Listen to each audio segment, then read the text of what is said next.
প্রাকৃতিক সৌন্দর্যের অন্যতম ভোলাগঞ্জের সাদা পাথর পর্যটন কেন্দ্র চরম বিপর্যয়ের মুখে।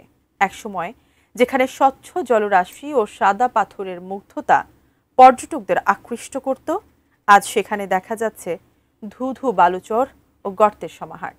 প্রকাশ্য দিবালোকে শত শত নৌকা দিয়ে পাথর লুট চলছে, আর প্রশাসন যেন নির্বিকার দর্শক। সিলেট প্রতিনিধি কামরুল ইসলাম মাহির তথ্যচিত্রে ডেস্ক রিপোর্ট।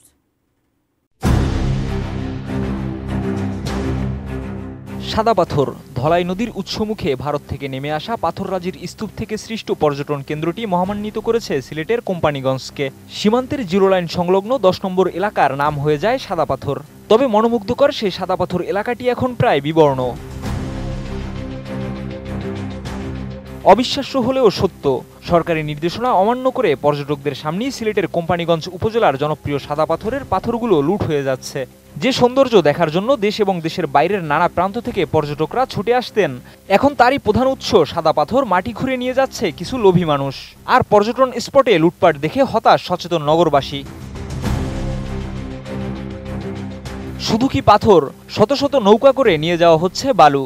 সবচেয়ে ভয়ঙ্কর বিষয় হলো প্রকাশ্যে ধলাই নদের পার কেটে মাটি নিয়ে যাওয়া হচ্ছে। পরিবর্তন হচ্ছে ধলাই নদের গতিপথ। লুট করা বালু এবং পাথর নদীর পাড়েই জমা হয়, সেখান থেকে বড় বড় ট্রাক করে শহরের দিকে নিয়ে যাওয়া হয়। পর্যটন ব্যবসায়ীরা বলছেন, এমন অবস্থা চলতে থাকলে অচিরেই সিলেট থেকে মুখ ফিরিয়ে নেবেন প্রকৃতি প্রেমীরা। দর্শনীয় স্থান হিসাবে সাদা পাথরের জন্য বিখ্যাত ছিল, সেখানে যদি পাথর লুটপাট হয়ে শুধু পাথর ছাড়া মাটি পড়ে থাকে, বালু পড়ে থাকে, তাহলে তো এটা সাদা পাথর বলে আর বলা যাবে না। তখন দেখা যাবে যে একটা সময় গিয়ে সাদা পাথর পর্যটন স্পটটা আমাদের বন্ধ হয়ে যাবে। সাদা পাথরে প্রায় প্রতি বছরই যাওয়া আসা করি আমার বন্ধু বান্ধবদেরকে নিয়ে, কিন্তু এই বছর 5 আগস্ট পরবর্তীতে সময় যেটা দেখতেছি আর কি, যে সাদা পাথরে পাথর লুট করে নিয়ে যাওয়া হচ্ছে। আসলে যে প্রকৃতির যে সৌন্দর্য, সেই সৌন্দর্য বিনষ্ট করা হচ্ছে। আমরা চাইবো যে যারা পর্যটক আছে, আমরা উপজেলা প্রশাসন বা জেলা প্রশাসন যারা রয়েছেন, তারা যেন কঠোর নজরদারি করেন, না হলে এই সাদা পাথরের অস্তিত্ব থাকবে না।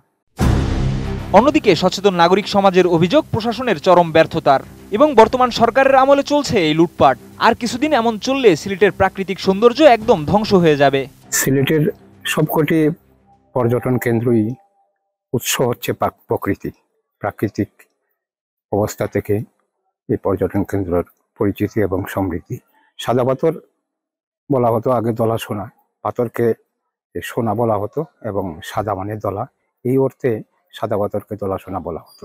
সবচেয়ে দুঃখজনক ঘটনা ঘটেছে অন্তর্বর্তী সরকার আমলে। আমরা দেখেছি যে উপদেষ্টা যে পরিষদ, সেই পরিষদে পরিবেশ নিয়ে কাজ করেন এরকম সক্রিয় অন্তত 3 জন রয়েছেন, একজন তো খুবই পরিচিত। উপদেষ্টারাও কিন্তু সাদা পাথরের এই যে সমৃদ্ধি, এগুলো দেখে গেছেন, মুগ্ধ হয়েছেন। কিন্তু 5 আগস্ট পরবর্তী যে বাস্তবতা এবং এখন পর্যন্ত যে লুটপাট হচ্ছে, সেটা এক ধরনের মব।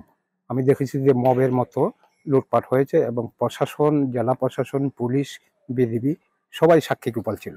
প্রশ্নটা হচ্ছে এখানে তাহলে এখানে কেন আছে? আমার মনে হচ্ছে যে লুটপাটের সাথে যদি লুটপাটের কোনো তদন্ত করতে হয়, তাহলে প্রশাসন, বিজিবি এবং পুলিশকে দায়ী করতে হবে, এদের বিরুদ্ধে ব্যবস্থা নিতে হবে এবং এই লুটপাটের একটা ব্যবচ্ছেদ দরকার, ময়না তদন্ত দরকার, যেখান থেকে বের হয়ে আসবে যে আমাদের সম্পদ, ঐতিহ্য বুলন্টিত হওয়ার চিন্তা। অন্যদিকে জেলা ও উপজেলা প্রশাসন বলছে, পাথর লুটপাট বন্ধে তাদের অভিযান অব্যাহত আছে। জেলা প্রশাসনের পক্ষ থেকে আমরা প্রতিদিনই মোবাইল কোর্ট করতেছি। আর যেহেতু এই জায়গাগুলোতে পাথর উত্তোলন হচ্ছে, সেখানে বিজিবির একটা ক্যাম্প আছে, তো বিজিবি সদস্যদের একটু সক্রিয় ভূমিকা পালনের জন্য আমি 7-8 দিন আগে জেলা প্রশাসকের মাধ্যমে চিঠি দিয়েছি। এখন বিজিবি সক্রিয় হলে এই জায়গাটাতে পাথর চুরি ঠেকানো সম্ভব, কারণ আপনারা নিজেরাও জানেন 24 ঘন্টা কোথাও মোবাইল কোর্ট অভিযান পরিচালনা করা যায় না, আমাদের অন্য কাজও থাকে। আর এখন আরএনবি সদস্যরা আছে পাশেই, তো তাদেরও সক্রিয় ভূমিকা যাতে তারা পালন করে সেজন্য চিঠি দেওয়া হয়েছে। আর আমাদের মোবাইল কোর্টের অভিযান চলমান আছে।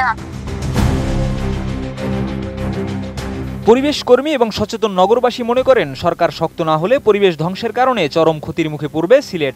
এই বিষয়ে আমাদের যে অভিযান, এটা তো আগে থেকে অব্যাহত আছে, এখনো অব্যাহত আছে, আমরা কাজ করে যাচ্ছি এটা নিয়ে। হ্যাঁ, এটা আমাদের ইউনো সাহেবরা দেখতেছেন, আমাদের জেলা থেকে ম্যাজিস্ট্রেটরা গিয়ে বিশেষ অভিযান পরিচালনা করে আসছেন। Desk report, ATN news.